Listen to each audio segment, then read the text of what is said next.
spokesperson Jen Psaki warning Democrats not to focus on her former boss as midterm fears mount within the party. If the election is about who is the most extreme, then they're going to win. If it is a referendum on the president, they will lose, and they know that.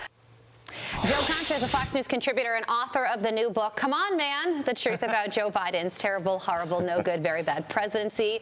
That comes out today. Joe, congratulations on the book. But first, we want to get to this comment that Jen Psaki made. It's getting attention for a reason. I think it just kind of hits different when the former White House press secretary makes a comment about that, about the president that she once served.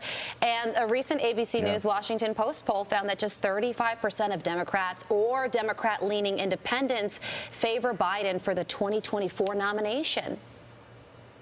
Wow, 1/3 of your own party wants the guy who got what was it, 81 million votes in 2020 to run again? I mean, this is remarkable. And look, Jen Psaki, that's your Captain Obvious statement of the day. I mean, when you have a president that's polling in the 60s or 70s on disapproval, on his handling of inflation, the economy in general, handling of crime, handling of immigration, the border, you just talked about it with Tom Homan, and we really need more Tom Homans on that front back in government. If this is an election that's a referendum on the president and the party in power, Republicans will take back the House easily and should take the Senate, but that appears to be a toss-up right now.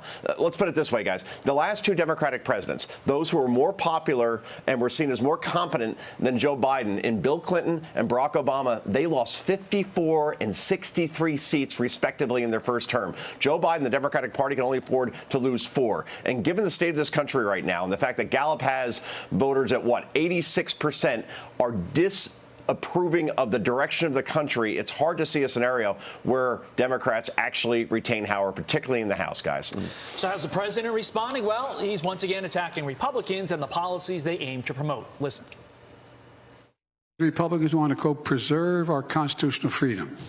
That sounds great. I'm for doing that as well. We all are. But look at what they've actually done. The MAGA Republicans control the Republican Party right now, and that's self-evident. Joe, is this every Republican is MAGA phrase that we're going to hear a lot from Biden and the rest of the Democrats? The new everything is racist call from the left?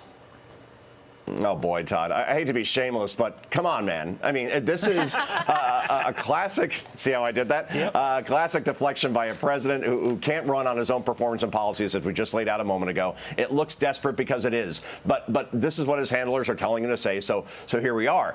Some voters are naive enough to believe that Joe Biden, back in 2020, was a unifier and he was a moderate. And given what he has done in terms of historic spending in the middle of a recession, having the audacity to say things like the Inflation Reduction Act will actually reduce inflation when every sober study and analysis on this says it won't. He is shown to be anything but a unifier, and his rhetoric, and quite frankly, anything but a moderate in terms of his actions, like spending trillions of dollars, again, to lower inflation, which any kid with a lemonade stand says that's not how it works.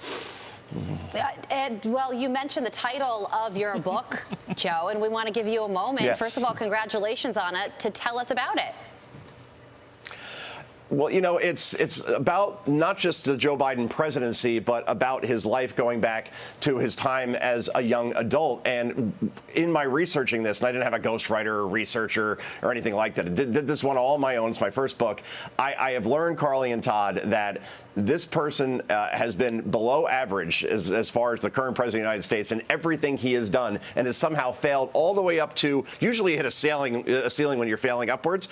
This guy failed all the way up to the Oval Office. And here we are in terms of, I just mentioned it, 86% of the country thinks that we're on the wrong track with Joe Biden in office. So I think what you'll take away from this is that you're going to laugh, because I'm not an angry guy, and there's some great stories in here. But also, it's a cautionary tale of don't settle in anything you do, including settling for this president that traditional media helped install into the White House, because they were so hell-bent on getting Donald Trump out, they didn't really scrutinize the guy that succeeded him. So I think people are really going to enjoy this book. It's a page-turner, I'm told anyway, by people I've given advance copies to. And hopefully everybody goes out and buys this. And hopefully in a week from now, I won't be shamelessly plugging this on this show, which is doing great. Thanks, Joe, Carly. we love it.